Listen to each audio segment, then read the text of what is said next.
want anything bad enough, don't make excuses.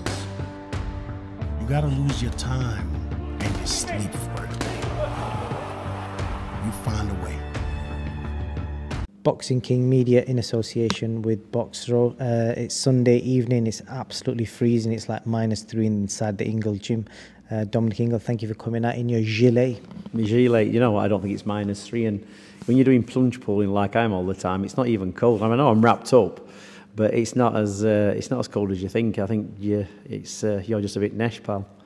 I definitely am nesh. You've mentioned plunge pulling there. Is there big benefits in that, ice baths? Yeah. You know, I think a lot of people get some kind of benefit from it. I've got a couple of clients doing it, and one guy is absolutely, it's been life-changing for him, for clarity and recovery. I think it's different things for different people. So yeah, a lot of people doing it. I think I did it every day in December apart from 2 days. And I'm still doing it in January. Get up in the morning and do it. It freshens the mind and clears it out before you start the day. Brave man, I've never done it and I'm not sure if I ever will, but let's move on to the boxing. Obviously talking ice baths, it was -20 over in Quebec over the weekend. Artur Beterbiev, Callum Smith had a fight last night. We never got a chance to speak before, but I know off camera we had a conversation and you picked Beterbiev to win in the middle rounds, and that's pretty much what happened.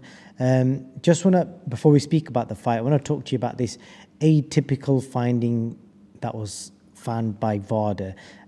I've got no idea what that means, but looking at the word typical, I'm guessing it means it's something that happens all the time. Atypical means not normal, but you know, I saw that, and it's funny because there's two substances, which was androstenedione and human growth hormone, are two naturally occurring hormones in the body. They should be there at certain amounts, but the thing with, especially with growth hormone, is it's released at different times, and it's very difficult to detect it, and you can get surges in it for different reasons. Extreme dieting, fasting, very, very hard training sessions. I'll give you a spike, and to test it, you've got to be there. You've got to be testing the blood within like 15 minutes, I think, of exercise, or you know, people injecting it. You've got to kind of catch them within 10 minutes of taking it. So obviously he's had a spike, and what they do, because it's a naturally occurring substance, is they kind of then monitor it. What somebody like UCAD would do is they wouldn't really release the information. They just step up monitoring on a more regular basis. They might test you 3 times a week for 6 weeks and see if there's any more fluctuations. But VADA have obviously released this. So there's been a spike, and they'll have had somebody look at it, and they'll have said there's not enough conclusive evidence there to say that that's been taken you know, as a substance doping. It's more than likely happened because he's had an intense training session. So it does make me smile then when I see people like Tony Bellew and Eddie jumping all over it and trying to make out that all of a sudden BETERBIEV's become a beast overnight. He's been a beast for the last 20 years. I'm going to come back to you on that, because there's a couple of other things that happened in the build-up of the fight weekend. Okay. And obviously it was kind of a fast developing story, and I think Eddie did an interview and he said, you know, I don't know if you know what should happen in this situation, but he said that Matchroom weren't given enough information. They were just told that, yeah, we've tested him again and it's not the case, and he feels like a proper explanation should have been given. Do they have to do that? I would have thought so. They're the authority that do the testing, and they're the experts. So why would, you know, making it clear to Eddie make any difference? They've said, you know, we don't think there's anything suspect, and that's what you're paying that company for. That's what you know, why you have drug testing. So they're the experts in that, and Eddie's apparently the expert in promoting boxing. So I don't think VADA will be coming along to him and saying, you know, questioning him why he does his promotions and what's right and wrong, will they? From the previous experiences you've had, if you're on the opposition, can you request more information, or do you have to just go with what they say? No, you just go with what it is, because that's their job. And you know, you could understand if the performance last night with BETERBIEV and Callum Smith was typical, not atypical, was a typical performance of BETERBIEV. It is. He smashed everybody, hasn't he? So it's not all of a sudden, where's this come from? The power he's had, the way he dispatches good level, top quality opponents, and is the unified champion of the world. It's like nothing's out of sync there, is it? Nothing's out of context. It's all, that's what he does. A lot of people in the build-up were saying, you know, a lot were picking Callum Smith to beat him last night and stop him. And, you know, Eddie said he was very confident that Callum would stop him. And we saw a lot of experts obviously have the same opinion. But I think a lot of that was drawn from his age, saying he's 38. And, you know, Anthony Yard gave him a hard fight. You know, prior to that, Callum Johnson dropped him as well. Did you see a fight getting old there, or do you think they were off nights? I'll tell you where that analogy's probably come from, is that Callum Johnson, who boxed BETERBIEV, caught him with a flash knockdown. And you know what? Callum Johnson's probably more heavy-handed than Callum Smith. Callum Smith might be the better boxer, but I'd say that Callum Johnson's more heavy-handed. So he's caught BETERBIEV and he's dropped him. And the thinking will be, well, you know, maybe Callum Johnson and Callum Smith spar together, and Callum Smith always gets the top side of him and, you know, gives him a beating or whatever it is, or whatever the word is. So on that analogy, they're thinking, well, if Callum Johnson's, you know, managed to drop BETERBIEV, what's Callum Smith going to do to him? But people should look and think, well, when has, apart from the bad cut he had in one of his fights, BETERBIEV, and the flash knockdown from Callum Johnson, when has he ever really looked shaky? You know, when he's just been so consistent. You know, people do get flash knockdowns. But realistically, I've never thought that Callum Smith was a massive puncher. He was big at the weight for being a super middleweight, but not necessarily for being a light heavyweight. And then obviously the way the fight evolved, you know, we saw Otto, you know, I think some people gave 1 or 2 rounds to Callum, but, you know, he won most of them quite convincingly. What did you make of the way the fight was stopped and the way he ended it? Yeah, but if you look at the way BETERBIEV fights, it reminded me watching him of the shots he threw, whether they were, you know, left, right, uppercuts or hooks, they all hit the target. What he reminded me of was Lomchenko when he's on the ball. You know, when Lomchenko's on the band with the ball and he's hitting it every direction. Well, it was like Callum Smith's head was the ball. And no matter where he moved it, and he didn't move it a great deal, but BETERBIEV had him covered. Every time he moved, every single shot he kind of threw, he must have hit him with 95%. He couldn't get out of the way. And the intensity of it and the accuracy of it, he could see Callum Smith thinking, where on earth is this coming from? He dropped him the first time. He got up on fair play to him. He went to ref him all right. He didn't bottle it. He didn't, you know, fair play, got up. He could have gone, that's not for me. But, you know, I thought, right. And then he got caught again and he was finished. And that was a good stoppage, you know. And he didn't protest, Callum Smith. But there's levels, and what I'll say is, and this is no disrespect to Callum Smith again, Eddie Hearn has been very good over the last 10 years of making world champions out of people who probably should never be world champions. Do you understand? For me, probably one of the last legitimate world champions the UK has had is Cole Froch, because he was a world champion for a long time. He had some tremendous fights. He went in with everybody. He got beat by the best one in the division. Do you understand? In the Super 6 series, what do you call him? Not Gale, Yard. Ward. Yeah, Ward. Andrew Ward. So and I was there with Ward. He boxed him in Atlantic City, and, you know, fair play to Cole Froch. He just got beat by the better, cleverer man. But apart from that, his record was fantastic, and he was at a high level all the time. He boxed everybody. Now, you look at Callum Smith. He was in that competition. He won the title there. He didn't hold on to it for very long. I think he gave it up. You look at the fighters like a Cole, who became world champions. He lost it to Canelo. He lost it to Canelo then, and which is fair enough, but he got beat. Canelo, you know, Hall of Famer, I think, or whatever, unified. And you've got a Cole who became cruiserweight champion, who probably should never have been a champion. So Eddie's got him to these positions, but in order to maintain that position, you've got to be a very, very good fighter. A very good fighter. Floyd Mayweather type of fighter, Manny Pacquiao type of fighter. Now, Ricky Hatton was a good fighter, a legitimate world champion. But when he came up against Pacquiao and Floyd Mayweather, he wasn't even in the gang.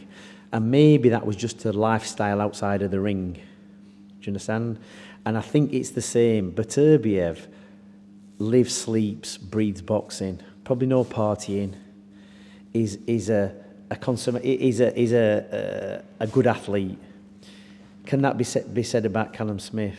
Does he live every day as a boxer? Does he party? Does he go out clubbing? What does he do? Is he in the gym, 364 days of the year? Because when everybody's good, a good fighter, and I've seen this myself with people like Billy Joe Saunders, Kell Brook, Nazim Hamid, fantastic fighters, but it's to do with consistency. And if everybody's a good fighter, what's going to separate the wheat from the chaff in those good fighters is the ones who live the better life outside of the ring. That's where the gains are going to be made. So when you hear comments like, oh, it's because they're taking drugs, that's why they're better, it's all to do with lifestyle. Do you think inactivity could have played a part? Because if we go back to Callum's career, he was having two fights a year minimum up until 2019, and after that he fought once in 20, once in 21, and once in 2022, and then he didn't fight in 23, and then obviously fought in 24. I don't think it's got anything to do with any activity, because BETERBIEV hasn't boxed for a year either, has he? And once, let's say you've been boxing twice a year, and then you box once a year. So he boxed last year, it's almost a year since he boxed, and the performance this time was one of his best performances. So a year out's not really affected him. So people think that boxing on a regular basis keeps you sharp and keeps you, on point for fighting. Well, if you're in the gym anyway, because in that sense, it's because you're doing 3 camps in a year, you're fighting, so you're keeping active all the way through the year. So that's why you're probably effective, because you're being active and you're in consistent training camps. So imagine you box once. Let's say Callum Smith boxed once, and then for 6 months he didn't do any training, just went for a walk, took dog for a walk, did a few runs every now and again, and then he thought, I've got a fight coming, and started training for 6 months. Well, that 6 months of training is not going to override the 6 months he hasn't done. If somebody's training for 12 months consistently, so if somebody's training for 12 months consistently, like say BETERBIEV has, steady, 6 months, and then keyed it up and then come towards the fight and keyed up even more. And Callum Smith stood 6 months out and then he's trained for 6 months. Who's going to be better? Bearing in mind, let's say they're both the same level and calibre of fighter. Obviously, it would be the guy that's been training all year round, but obviously I don't know if Callum has or hasn't been training all year round. And obviously a lot was made of BETERBIEV's win after the fight. There was obviously suggestions about, people bringing up the atypical finding. But I was looking through his record. I think 2006 he won like European amateur gold, so almost a 20-year career. And to my knowledge, obviously there's no failed VADA tests, etc. And I think he fought Usyk twice, and I think he dropped. He fought him three times. Yeah. Three times. He got beat by him twice, I think, and then the third time he beat him. So that just shows the level and quality right there. That he's had the pedigree from a very, very early part of his career. So there's nothing to flag up. It's not like all of a sudden from the middle of nowhere, out of the blue, that this fight has turned up and he's all of a sudden become superhuman, because he hasn't just become superhuman, he's being very consistent.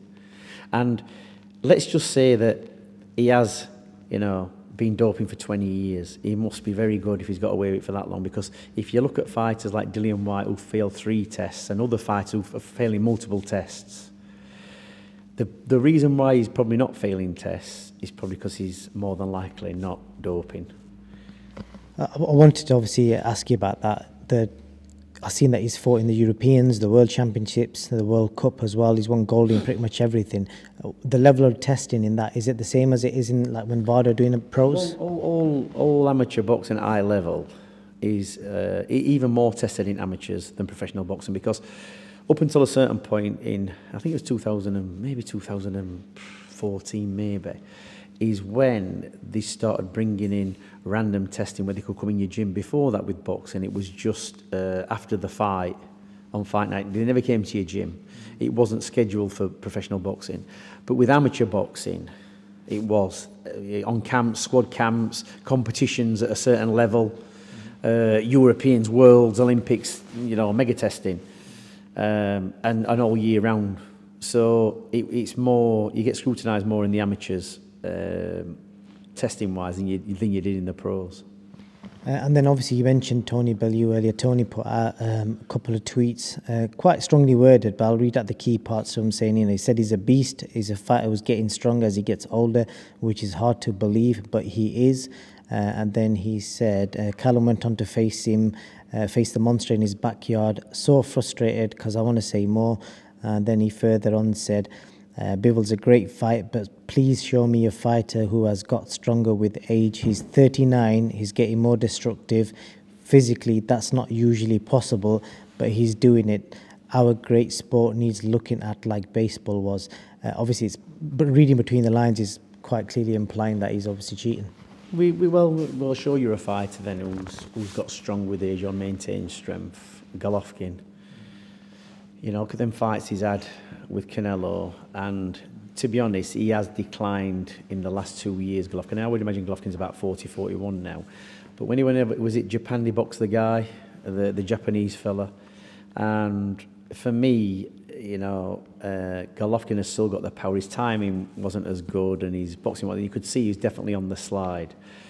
But he still had enough to finish that guy off, and Golovkin's been another one who from a certain age to, you know, nearly 40, has retained that power and his resilience in top-level fights. You know, the third fight with Canelo was, you know, I still think Golovkin, I actually thought in the third fight, age would have caught up with Golovkin. Canelo had so many more fights and improved a lot.